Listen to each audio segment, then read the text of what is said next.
Bonjour, ici Patrick Pierrat, éditeur d'Info Bref. Voici l'essentiel des nouvelles ce mardi 5 mars. Québec autorise dès maintenant le marqueur X pour indiquer le sexe sur les pièces d'identité. Les personnes non binaires peuvent désormais faire inscrire un X au lieu de F ou M sur leur carte d'assurance maladie et leur permis de conduire. Le gouvernement Legault avait pourtant initialement annoncé qu'il attendrait le rapport final de son comité de sages sur l'identité de genre, rapport prévu pour l'an prochain, avant de prendre une décision sur le fait d'offrir ou non cette possibilité. Depuis 2022, les personnes non binaires peuvent déjà demander qu'un X figure sur leurs documents délivrés par l'État civil, comme les certificats de naissance.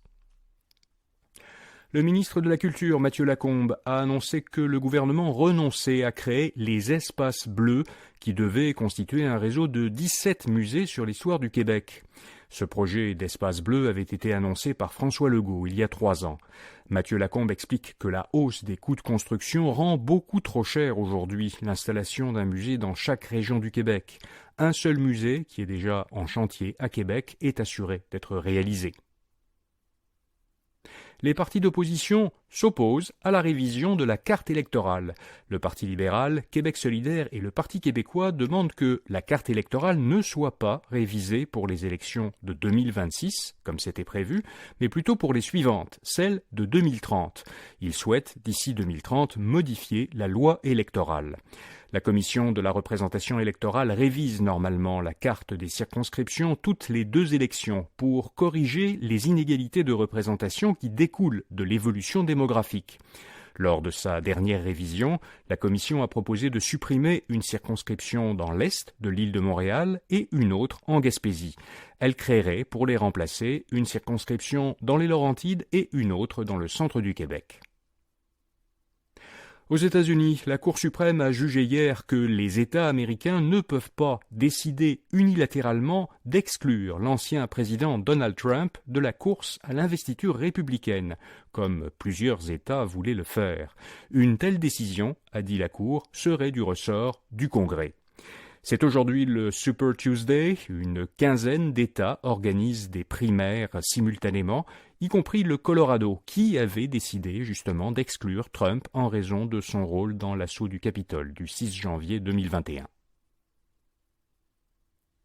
Au Canada, les ventes de voitures neuves sont en forte reprise. Il s'est vendu le mois dernier presque 25% de véhicules légers neufs de plus qu'en février l'an dernier et 3% de plus que le précédent record pour un mois de février qui était en 2020.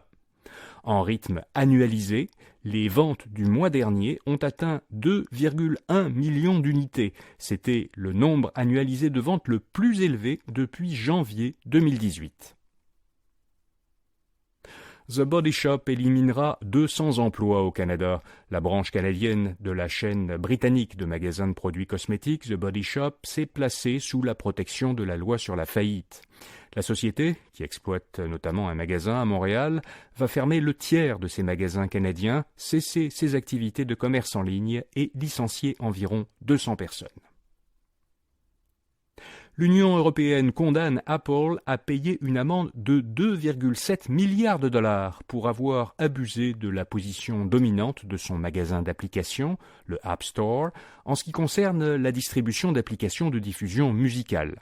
Pendant une dizaine d'années, Apple y a empêché des applications comme Spotify, qui sont concurrentes à son propre service de diffusion Apple Music, d'informer leurs utilisateurs sur la possibilité qu'ils avaient de souscrire hors de l'App Store des abonnements moins chers que ceux vendus par l'intermédiaire de l'App Store et sur lesquels Apple prélève une commission. D'anciens dirigeants de Twitter poursuivent Elon Musk, l'ancien PDG, Parag Agrawal, ainsi que 3 autres anciens dirigeants du réseau social Twitter, rebaptisé X, réclament 175 millions de dollars pour des indemnités de départ qu'ils n'ont pas reçues. Tous les 4 ont été congédiés en même temps le 27 octobre 2022, jour de l'achat de Twitter par Elon Musk. Dans la plainte qu'ils ont déposée à un tribunal californien, les 4 ex-dirigeants reprochent à Elon Musk de ne pas avoir respecté plusieurs de ses engagements contractuels. Une intelligence artificielle générale égalera l'humain d'ici 5 ans. C'est ce qu'a déclaré le patron de l'entreprise américaine Nvidia, Jensen Huang, lors d'une conférence organisée à l'université de Stanford, en Californie, il y a quelques jours. Il pense, du moins, qu'une intelligence artificielle pourrait, d'ici 5 ans, passer tous les tests qui seraient conçus pour essayer de distinguer la capacité cognitive d'une machine de celle d'un être humain. Le milieu technologique décrit une IA générale comme étant capable de faire ou d'apprendre toute tâche cognitive que peuvent faire des humains.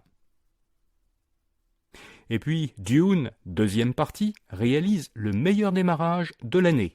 Pour sa première fin de semaine en salle, le film de science-fiction du réalisateur québécois Denis Villeneuve s'est hissé au sommet du box-office nord-américain, avec des recettes de plus de 110 millions de dollars. Dune, deuxième partie, a aussi battu de peu les recettes enregistrées l'an dernier par le film de Christopher Nolan, Oppenheimer, lors de son premier week-end. Au Québec, selon les données de l'agence Cinéac, le deuxième film tiré du roman Dune de l'auteur américain Frank Herbert a récolté plus de 1,8 million de dollars lors de ses 3 premiers jours en salle. Voilà, vous savez l'essentiel. Bonne journée et à demain matin.